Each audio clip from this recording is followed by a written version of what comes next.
Hi, this is Denise Matthew. Hope you're doing well. Back again for another week of the transits.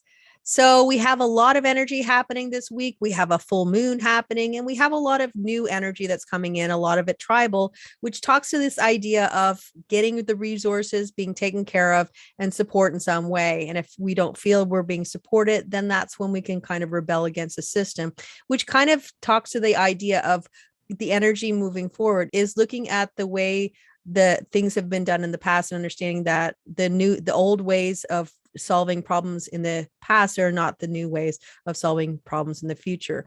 What we can actually look at is to see that we are our own heroes. We are the ones that we can be our own leaders, and to see that we have more power than we may think we do, and to start to look at creative ways to feel that we're empowered as the changes happen, so that we feel that we're actually part of the change, in fact, instead of just being kind of pushed into change, you could say. So if we're looking at that perspective, and I think that if there's one thing that we can think of for the week, Adele just came out with a new song after 6 years, and I think it's very apt for what the energy that's shifting and changing, and the world is kind of becoming something new, is go easy on me. And I think that if we can go easy on ourselves, understand that change takes time, and it's going to have some growing pains as it moves through. I think that we could say that a lot of us are on our spiritual path and we're trying to be a better version of ourselves. In fact, that's why we watch astrology and human design and any other type of kind of way to improve who we are, or to bring better versions of ourselves. The biggest thing that we can say is that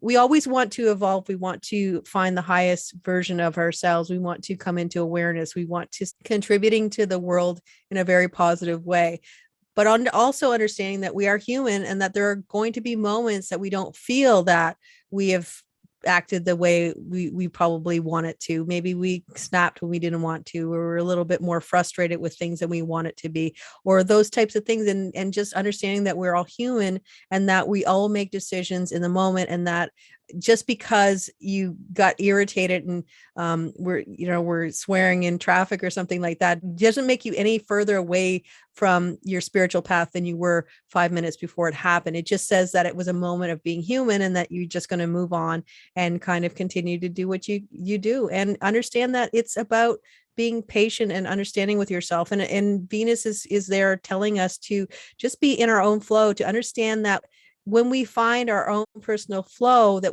then we feel better in our own skin. And when we do that, we're just going to feel like whatever's happening in the outside world all around us, we can actually navigate it better, because we feel like we're okay in our own skin. And that's just about finding your own personal flow, finding your flow within the universe, finding the flow of who you are and what you have to offer to the world. And some days you don't have a lot to offer, because you have to keep it all for yourself, because that's just part of what you need to do for that particular moment. And to be okay with the idea that some days you need to keep that energy for yourself, because you just don't have it to give.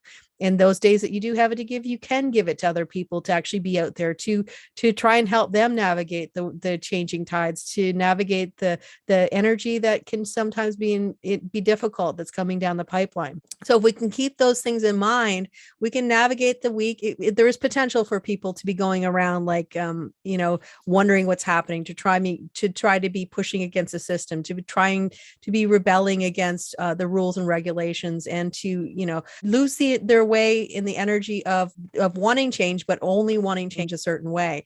And basically that's sort of the energy for the week.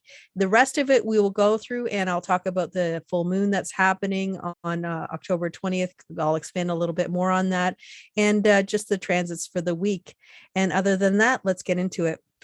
So we know that the energy is changing, and I believe that this full moon is going to kind of end one cycle and begin a new cycle, because we know that we are actually changing cycles right now. You have the Earth in the gate 42. We are trying to get the most out of this cycle and kind of moving to a new cycle. This would be always the time, and it makes a lot of sense, because it is a seasonal change wherever you are in the world. There is change of seasons.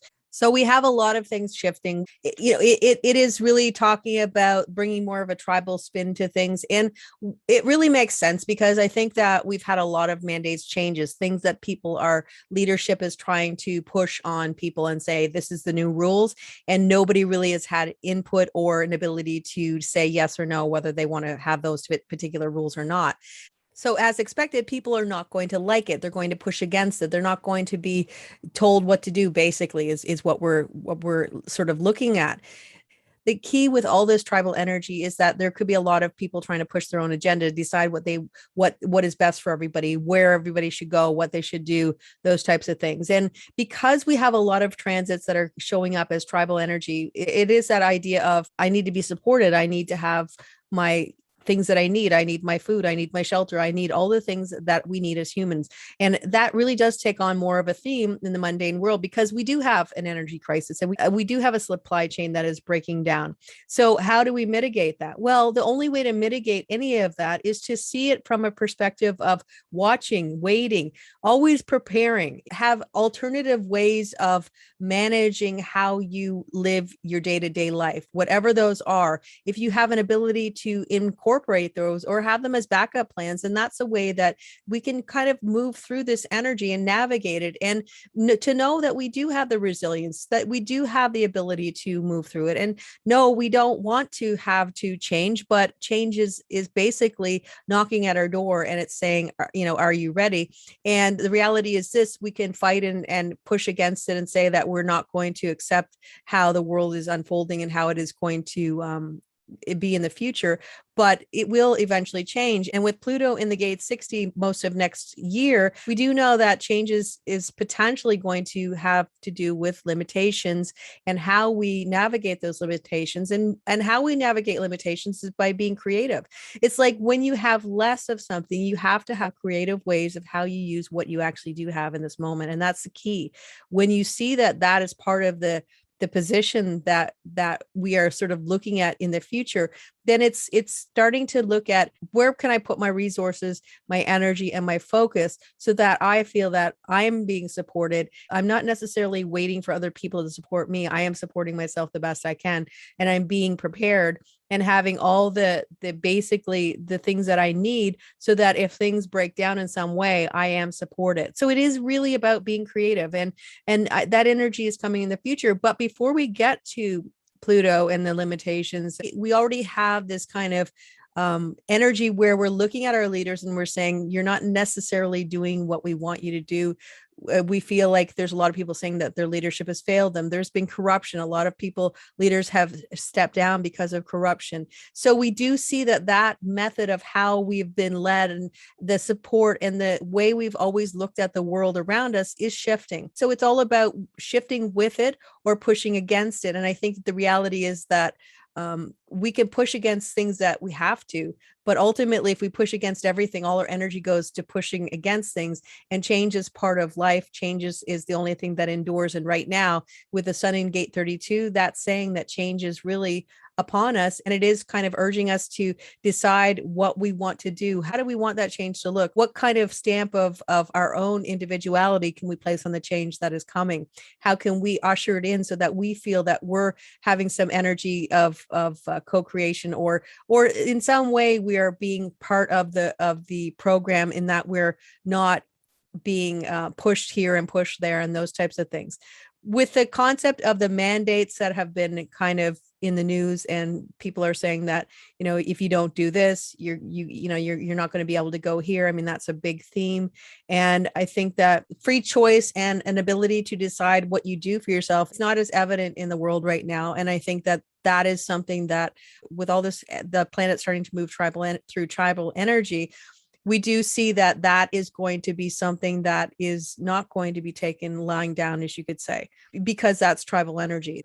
Tribal energy wants the basics of life. They want to be supported, and they feel that if they support the right leaders, then they should get what they're meant to get. And if they don't feel like they're being treated fairly, then that's when you have revolution, revolt, and those types of things. And especially with Jupiter in the gate 49 that just started to go forward.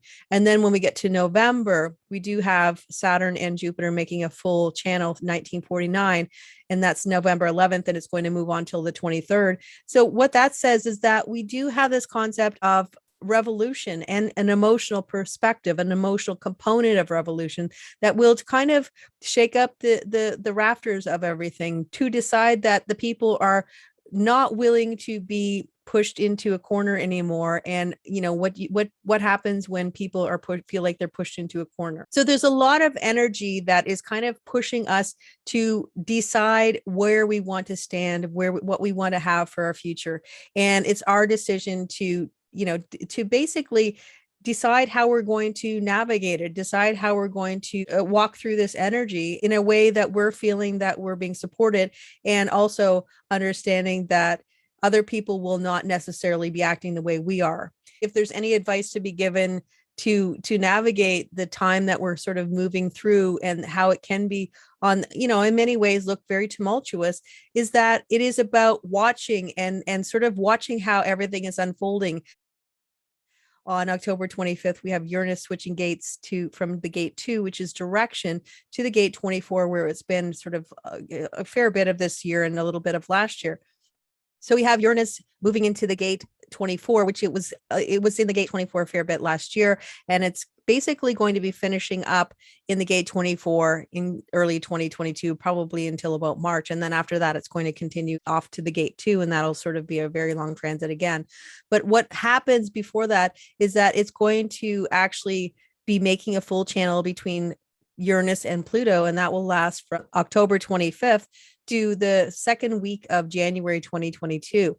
This particular channel is always going to have a pressure to figure things out, a pressure to understand why things are happening. October 25th, it's going to be moving back to the gate 22, line 6. Now, this is the energy for potential suspicion. And it makes a lot of sense because we have a lot of people wanting to find the answers. They're not getting the answers. Things keep shifting. Things keep changing. What is the new truth? What is acceptable today is not acceptable tomorrow. Where can I go? Where can't I go? What do I have to do? All those questions are kind of coming to the forefront. So you have this feeling of being suspicious. And with Uranus in there, sort of activating it, we know that there's going to be this potential for being suspicious of in many ways leadership, what they're actually doing behind closed doors and all those types of things. It also says that the suspicions are potentially going to lead to missed opportunities because of this overly suspicious perspective. There's this concept that you're going to miss an opportunity, or you have potential to miss an opportunity. It doesn't mean to be gullible, it does mean to sort of be open to what you see, what you feel, your intuition, all those types of things. What is it saying to you, your intuition? What is that gut feeling? What is your strategy saying to you, as opposed to what other people are saying? And because when it hooks into Pluto and we get the full channel, the 6124, it is saying, because Pluto's in the fourth line, it's a fourth line, which is very fixed and it's a very influential energy. But the reality is, when we have it in the fourth line, we oftentimes will go and look to other people. What are they saying? What's their truth? Is it the same as mine? And maybe I need to shift because theirs sounds more reasonable. So in other words, you're not actually going with that inner feeling of what is right for you. In fact, you may be shifting based on other people's perspective. And if you really feel that what other people are saying is correct for you, then that's perfectly fine. But it's easy enough right now, when that channel forms, for people to actually just drop into this concept of hone in and grab onto ideas of what other people are saying and kind of believe it's your truth, even though it may not fully make sense to you in another moment in your life. You might look back at it and say, well, that actually didn't make as much sense, but I kind of wanted to just grab onto something in that moment. So in other words, it's kind of holding on to what feels right for you. And if other people's perspective and opinions feel okay for you, then that's perfectly fine. But true to your own intuition, using your intuition to know what is right for you and letting the rest go. So we have a full moon happening on October 20th. And as most people are saying, the full moon could be a little bit more active, which means that it is something that is bringing in a little bit more fiery energy. The full moon is in the gate 3, and also the earth is in the gate 3. So when we talk about the gate 3, and it is in the line 2,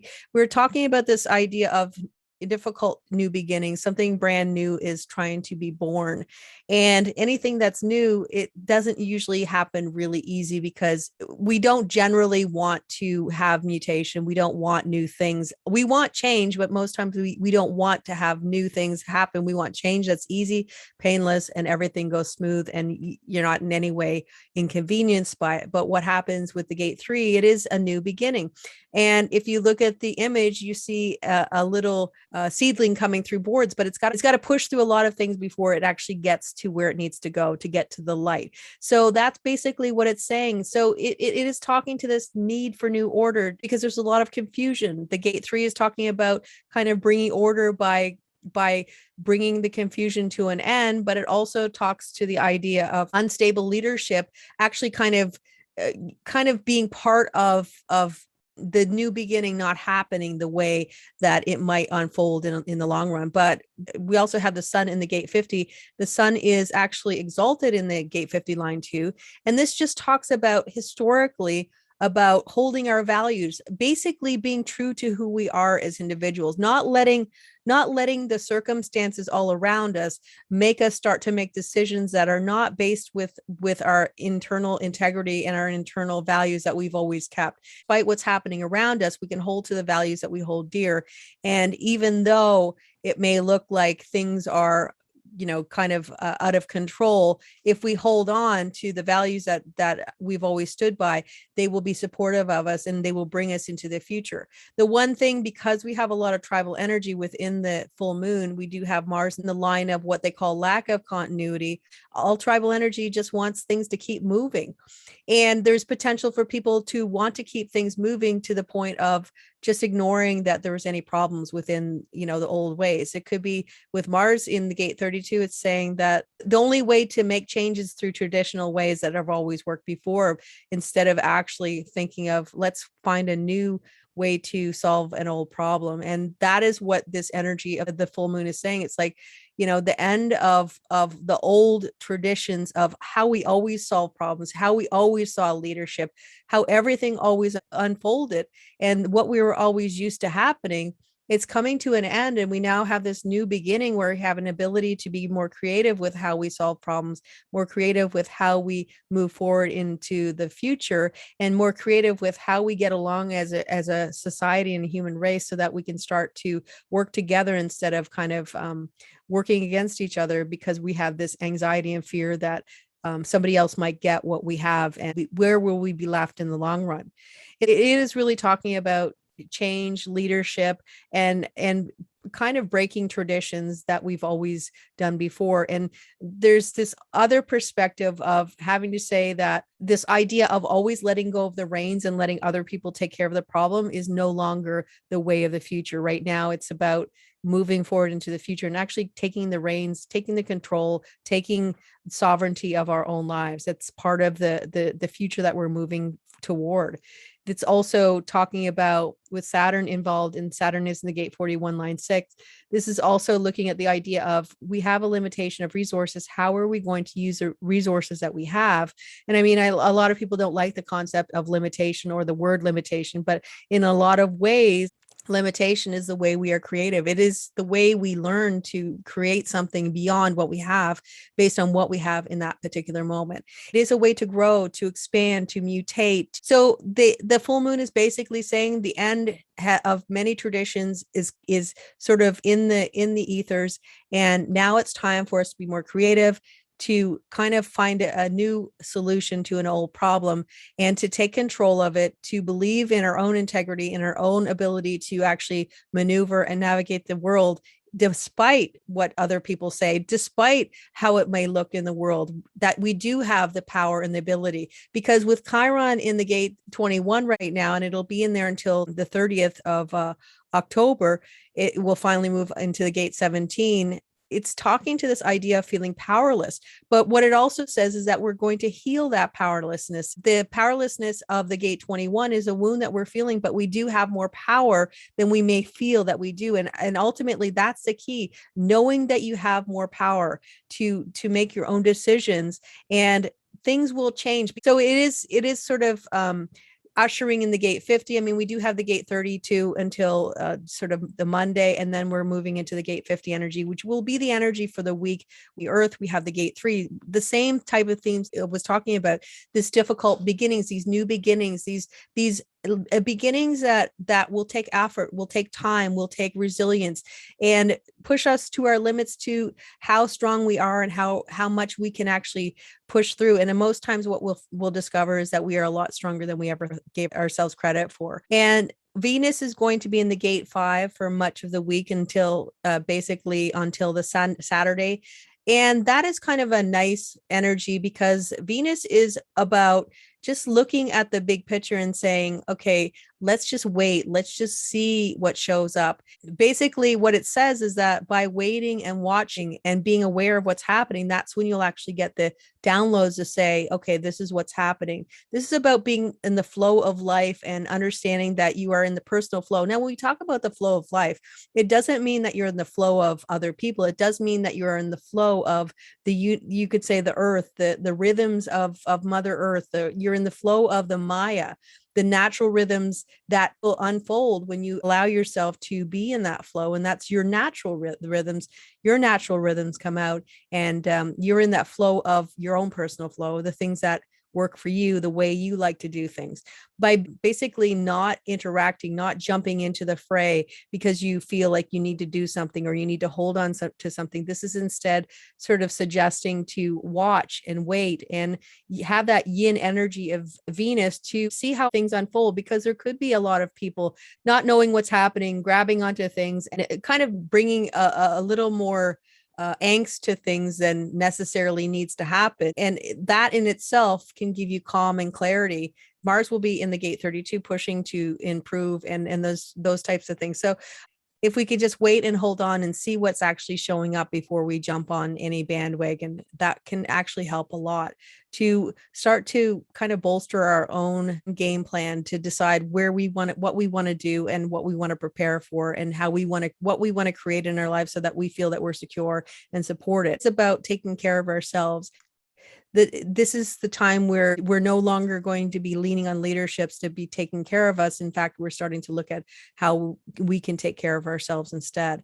And then next week, when Mars moves into the gate 50, it is going to bring a little bit more of that push against the system, to push against the mandates, the values, the laws that maybe people don't like. So there is that potential to see a lot more of this unrest, you could say. But again, this is something that you could say it's the birth pains before we actually have the birthing of the new kind of world that we're creating. That's where we're starting to even learn how to live with this new perspective on how many resources we have and how far can we use those resources. So we know that things are changing a lot and that we are needing to shift. As 2022 approaches, we know that it's going to continue to be a shifting landscape where we're learning how to navigate the new territory. We've kind of been going full forward and not really stopping to understand that everything has a limited supply. And having said that, COVID sort of brought that all to a point where we are actually realizing that everything is limited. It is more limited than we have ever been aware of. How can we create new opportunities and new ways of living so that we feel that we're being supported and we're also adapting to the shifts that are happening? When Pluto goes into a gate, it never leaves the gate the same. So we know that when it goes into the limitation, we know that it is going to bring a mutation that's going to shift the world around us. The last time Pluto was in the gate 60 was from 1775 to about 1779. So there was a lot of things that shifted back then. And that's exactly what we're doing right now. We are upgrading, you could say, or we're recalibrating, or we're mutating to adapt to the new world that we're living in. And that's exactly where we're going to be moving. So we do have an action-packed week. I hope everybody has a good week, and I will see you again next week. Take care. Bye for now.